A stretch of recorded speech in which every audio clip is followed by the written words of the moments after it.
नमस्ते दोस्तों, आज सुनिए वरिष्ठ कहानीकार दीपक शर्मा की लिखी हुई कहानी सवारी। प्रस्तुत है मेरी जुबानी। मैं हूं सीमा सिंह। मानव स्मृति में घटनाएं कोई पदानुक्रम नहीं रखती, न समय का कोई सोपान उतरान। वहां क्लिक नहीं, ट्रिगर काम करता है।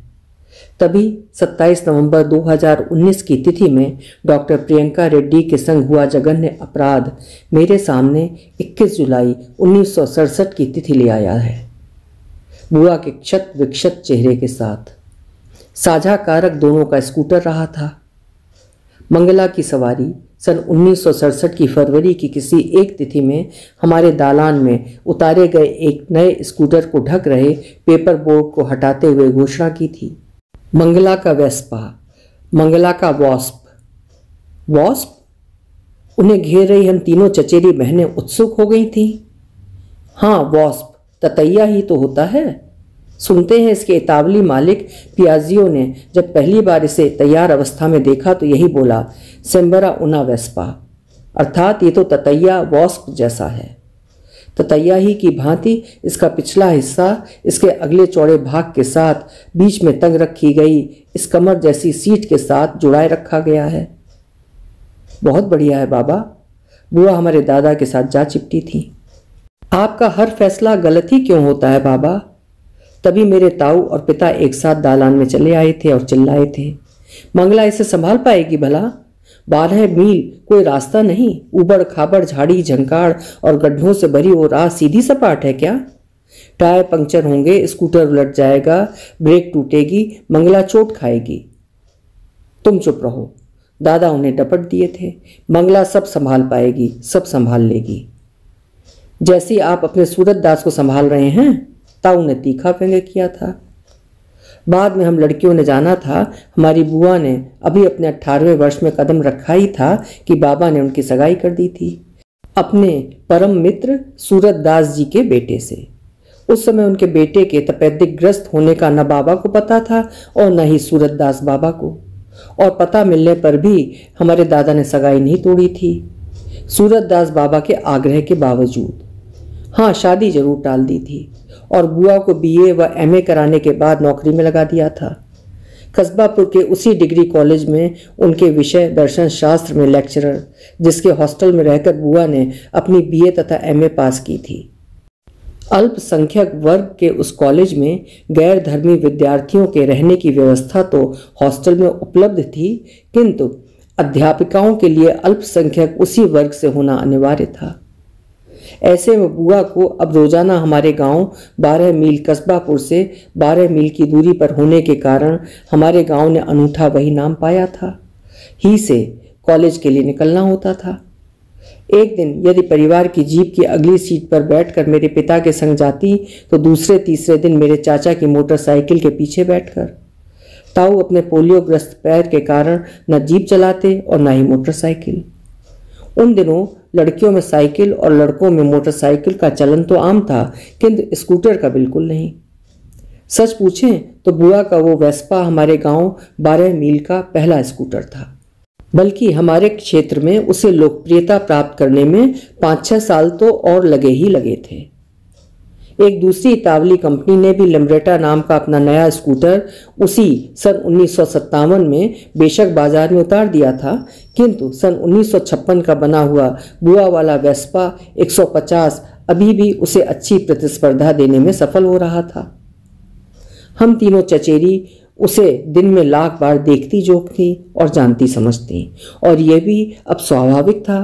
बुआ का ततैया गांव भर में चर्चा का विषय बन गया था। महिलाएं यदि कम ऊंचाई पर बनी उस गद्दी और पिछले अलग आसन की बात करती तो पुरुष उसके इंजन और पार्सल कंपार्टमेंट के स्थल की। स्टील के एक ही यूनिफाइड डाई में बना वो वाहन अपने सवार को साइकिल और मोटरसाइकिल से ज्यादा रक्षा व सुविधा उपलब्ध करा रहा था, और उन दो की भांति यहाँ सवार को अपनी गद्दी के ऊपर टांगे फैलाकर नहीं बैठना पड़ता था। पैर रखने के लिए सवार के पास यहाँ सपाट समतल चौड़ा पटरा था, इंजन सीट के नीचे स्थित था, और अगाड़ी हवा रोकने के लिए कवचनुमा फेयरिंग भी जबरदस्त थी। मगर जो नजर लग गई इधर मेरी माँ, मेरी ताई और हम चचेरी बहनों के लिए वो स्कूटर अभी साहस कर्म तथा अपूर्व अनुभव का उपकरण बना ही था, और बुआ की पिछली सीट पर बारी बारी से शहर घूमने का हमारा रोमांच पुराना भी न पड़ा था कि नृशंस व अमानवीय ये दुर्घटना उधर घट गई। मंगला अभी तक घर नहीं पहुंची। बाबा ने उस दिन अपनी मेंटल पीस घड़ी छठी बार उठाकर देखी थी। घड़ी की सुइयां 2:30 बजाने जा रही थीं। बुआ को अगर पहले कभी देर हुई भी थी तो हद से हद 1:45 से 2:15 बज गए थे, मगर इस तरह 2:30 तो कभी नहीं बजे थे। विनोद, बाबा अपने कमरे में दालान में चले आए थे और चाचा को आवाज लगाए थे। बाबा अच्छे उपन्यासकार थे और उन्हें सुबह के 10 बजे से 2 बजे तक अपनी मेज कुर्सी पर बैठे रहने का अच्छा अभ्यास था। दालान में चाचा की मोटरसाइकिल खड़ी थी। उन दिनों चाचा घर पर रहकर अपनी IAS की तैयारी कर रहे थे। जीप मेरे पिता काम में लाया करते थे, परिवार की बागवानी की निगरानी के अंतर्गत। उस साल हमारी कीनों की फसल अच्छी हुई थी और उन्हें शहर पहुंचाना मेरे पिता और ताऊ के जिम्मे था। विनोद, चाचा को दूसरी बार पुकारते समय बाबा झुंझलाए थे। आया बाबा। चाचा समेत हम सभी दालान में पहुंच लिए थे। मंगला को देखने जाएंगे? बाबा ने थूक निकली थी। चलिए। और चाचा की मोटरसाइकिल कस्बापुर की ओर निकल पड़ी थी। बाबा टैक्सी से लौटे थे, चाचा के बिना, घायल बुआ के साथ, जो उन्हें कस्बापुर और 12 मील के बीच एक ऊंचे पेड़ से बंधी मिली थी, बिना स्कूटर के। उस समय हम चचेरी को बताया गया था, पड़ोस के गांव के अपराधशील कुछ बुआ से उनका स्कूटर छीनते समय उन्हें घायल कर गए थे। समूचा सच हमने बहुत बाद में जाना था। बुआ के साथ बलात्कार हुआ था, सामूहिक, लगभग उसी अंदाज में जिसमें डॉक्टर प्रियंका रेड्डी शिकार बनी थी। प्रियंका रेड्डी हैदराबाद के अंतर्राष्ट्रीय हवाई अड्डे वाले कस्बे शमशाबाद की रहने वाली थी और कोलूर गांव के सरकारी अस्पताल में सर्जन थी। उनकी सवारी भी हमारी बुआ की तरह स्कूटर रही थी। रोज का आना जाना था, रास्ता लंबा रहता था। उस दिन डॉक्टर प्रियंका रेड्डी को हैदराबाद के एक त्वचा विशेषज्ञ से मिलना था और अपना स्कूटर एक चुंगी के पास टिकाकर टैक्सी से हैदराबाद के लिए निकल गई थी। वहां से लौटी तो उसने पाया उसके स्कूटर के टायर हवा मांग रहे थे। तभी 4 लड़के उसकी ओर बढ़ते आए थे, कहते हुए कि वे उसके स्कूटर में हवा भरवा लाएंगे, मगर हवा भरवाने के बजाय वे उसे झाड़ियों में ले गए थे अपने दुष्कर्म को अंजाम देने। सामूहिक बलात्कार के बाद उन्होंने प्रियंका रेड्डी को मौत के घाट भी उतार दिया था। डॉक्टर प्रियंका रेड्डी के अपराध तो CCTV कैमरे के सहयोग से पहचान में आ गए थे और पुलिस ने उन्हें एनकाउंटर में मार भी डाला था, किंतु बुआ के अपराधी तो पहचान ही में नहीं आ पाए थे। बुआ के रास्ते में किन 4 लोगों ने कटे हुए एक पेड़ की टहनियां बिछाकर उनके स्कूटर का रास्ता रोका था, और जब बुआ अपने स्कूटर से उतरकर टहनियां हटाने लगी थी तो किन लोगों ने उन पर आक्रमण किया था, बुआ कभी बता न पाई थी। और यदि बुआ ने उनमें से किसी को पहचाना भी होगा तो भी अपना मुंह अंत तक बंद ही रखे रही थी। उत्तरवर्ती दिन परिवार के लिए गहरा असामंजस्य लाए थे। बात केवल स्कूटर की हानि उठाने की नहीं रही थी, बल्कि असली बात तो ये थी कि स्वास्थ्य लाभ के बाद बुआ ने जब नौकरी पर लौटना चाहा था तो तीनों भाइयों ने उसका विरोध किया था। कस्बापुर भूल जाओ, कॉलेज भूल जाओ, बाबा ने और तुमने बहुत तेरी मर्जी कर ली, अब विराम दो, पूर्ण विराम। ऐसे में बाबा ने एक और खरीद कर डाली, बुआ के कस्बापुर कॉलेज के समीप रहे नवनिर्मित एक मकान की। मंगला का मकान। बाबा ने रजिस्ट्री के नए कागज हवा में लहराए थे, मंगला के नाम। क्या कह रहे हैं? तीनों भाई संवेद स्वर में हकबकाए थे।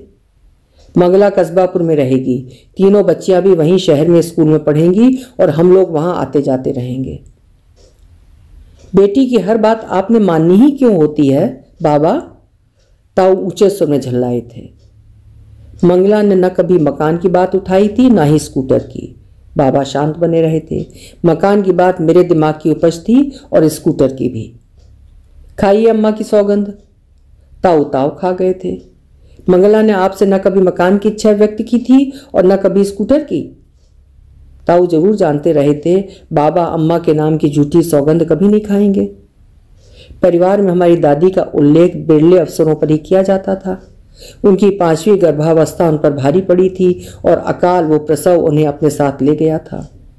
सन 1955 में। उस समय चाचा 11 वर्ष के थे, मेरे पिता 21 के, ताऊ 28 के तथा मंगला बुआ 17 वर्ष की। ताऊ की शादी हो चुकी थी और उनकी दोनों बेटियां भी परिवार में आ चुकी थीं। दादी की स्मृति बाबा को यूं तो प्यारी थी, किंतु उनका उल्लेख उन्हें अस्थिर अवश्य कर जाता। शायद उनकी उस अपमृत्यु के लिए वो स्वयं को उत्तरदायी मानते थे। मेरा कहना काफी नहीं है क्या? बाबा उग्र हो गए थे। मंगला ने न कभी मकान मांगा और न ही स्कूटर। फिर भी आप बिना आगा पीछा सोचे परिवार के नाम को डुबोने पर तुले रहते हैं। मालूम है, स्कूटर के उस किस्से को लेकर मंगला तो क्या, हम भाई भी किसी को मुंह दिखाने लायक नहीं रहे। ताऊ और भड़क लिए। सन 1967 में बलात्कार पीड़िता तथा उसके परिवारजन को अपराधी से अधिक दोषी माना जाता था। जो समझ लो, जो सोच लो, मुझे नहीं लगता मंगला मुंह दिखाने योग्य नहीं रही। हम सभी मुंह दिखाएंगे और गर्व से दिखाएंगे। हम में साहस है, आत्मबल है। और एक बात सारा परिवार समझ ले और हमेशा याद भी रखे, सूरत दास को वचन मैंने दिया था और निभा वो रही है। निभाने को कौन रोक रहा है? ताऊ तनिक शांत ना हुए थे। रोका तो परिवार के नाम सम्मान के लिए जा रहा है। स्कूटर, सरीखी लोक प्रसिद्धि, वो मकान कहीं दोहरा ना दे। क्यों दोहराएगा? कैसे दोहराएगा? बाबा समापक मुद्रा में अपने स्वर में दृढ़ता ले आए थे। मंगला वहां अकेली नहीं रहेगी, साथ में 3-3 भतीजियां होंगी और विनोद चाहेगा तो वो अपनी तैयारी वहीं कस्बापुर वाले मकान में कर लेगा। उस समय कोई नहीं जानता था सामूहिक वो बलात्कार बुआ को यौन संचारित रोग दे गया था, एड्स, जिस रोग को अपना ये नाम सन 1981 में मिला था। लेकिन सैकड़ों अभागों को अपना शिकार पुराने कई दशकों से ही बनाता रहा था। कस्बापुर के उस मकान में बुआ हमारे चाचा व हम तीनों चचेरी बहनों के साथ ही प्रवेश किए थीं और पढ़ाने भी लगी थीं कि उन्हें बुखार आने लगा बारंबार। फिर बुखार पहले तो खांसी और फ्लू में बदला और अंततोगत्वा निमोनिया में। उन्हें अस्पताल दाखिल करवाने पर ही हमें पता चला उनके गले में घनी सूजन थी और शरीर में कई जगह पर फोड़े थे। ये विडंबना ही थी जिन दिनों बुआ अपनी मृत्यु की ओर बढ़ रही थीं। सूरत दास बाबा के बेटे बुआ के मंगेतर निरोगता के निकट पहुंच रहे थे। पिछले दशक से तपेदिक की दवाएं भारत में उपलब्ध हो रही थीं और तपेदिक अब घातक नहीं रहा था। घातक था एड्स, जिसे नियंत्रित तो किया जा सकता था किंतु जिससे छुटकारा पाना संभव नहीं था। सन 1967 में तो कतई नहीं। अपने अंतिम दिनों के किसी एक दिन बुआ ने हमारे ताऊ से मिलने की इच्छा व्यक्त की थी। चाचा उन्हें अगले ही दिन हमारे गांव 12 मील से अस्पताल लेवा लाए थे। मंगला जो भी कहे तुम उसकी सुनना जरूर। उन्हें देखते बाबा ने उनकी पीठ थपथपाई थी। बुआ से मिले उन्हें 3 वर्ष हो चले थे। परिवारजन में वही एक थे जो कस्बापुर वाले इस मकान पर कभी नहीं आए थे। बुआ भी इस बीच गांव 12 मील कभी न गई थी। सच तो ये था बुआ के संग हुई इस त्रासदी के बाद ही से वो बुआ से कतराने लगे थे। बात तक नहीं करते। बुआ कभी सामने पड़ भी जाती तो उन्हें अनदेखा कर दिया करते। सुनूंगा, क्यों नहीं सुनूंगा? ताऊ अकड़ लिए थे। मेरी भी तो कुछ लगती है, बहन है मेरी। ताऊ आ गए हैं। बुआ के बिस्तर तक मैं ही उन्हें लेकर गई थी। आपसे कुछ बताना था बड़के भैया। बुआ सधे आवेगहीन अपने सामान्य स्वर में बोली थी। यह अचरजी था जो बुआ का स्वर अंत तक वही बना रहा था। तुम्हारा बताना बहुत जरूरी है मंगला। ताऊ उनके समीप खिसक गए थे। कौन लोग थे वे? आपस में एक दूसरे को किस नाम से पुकार रहे थे? मैं सच में नहीं जानती बड़के भैया वे कौन थे। रास्ते में बिछी टहनियां हटा ही रही थी कि मुझे कुछ सुझा दिया गया था और मैं अचेत हो गई थी। मैंने आपसे ये बताना था कि आपने स्कूटर और मकान के बारे में जो 2 अनुमान लगाए थे उनमें से एक गलत था और एक सही। मुझे दोनों में से किसी के बारे में कुछ भी कहना सुनना नहीं। ताऊ वहां से हो गए थे। बाबा से मैंने मकान नहीं मांगा था, स्कूटर मांगा था। क्यों मांगा स्कूटर? ताऊ फपक लिए थे। तुम्हारी जिंदगी में पहले ही पेच कम थे क्या जो एक पेच ये भी डाल दिया? लोभ था मुझे। निजी एक वाहन चाहती थी। जीप और मोटरसाइकिल पर अपनी निर्भरता पसंद नहीं थी मुझे। तभी एक दिन कॉलेज आते जाते मुझे वो बोर्ड दिखाई दे गया जिस पर स्कूटर पर सवार एक लड़की पैंट और लंबा कोट पहने हुए घोषणा कर रही थी। Life on two wheels, it is a beautiful ride. और मैं बाबा का हाथ पकड़कर उन्हें उस शोरूम में ले गई थी जहां नए स्कूटर अपनी धूम गा बजा रहे थे। वो लड़की गांव में नहीं रहती थी मंगला, ताऊ अपना सिर हिलाए थे। उसके 3 भाई नहीं थे। हाँ बड़के भैया, बुआ ने भी सिर हिलाया था। उस लड़की की नियति मेरी नियति से भिन्न थी। अभी आप सुन रहे थे दीपक शर्मा जी की लिखी हुई एक हृदय स्पर्शी कहानी सवारी। आशा है आपको पसंद आई होगी। कल फिर मिलेंगे। आपका समय शुभ हो।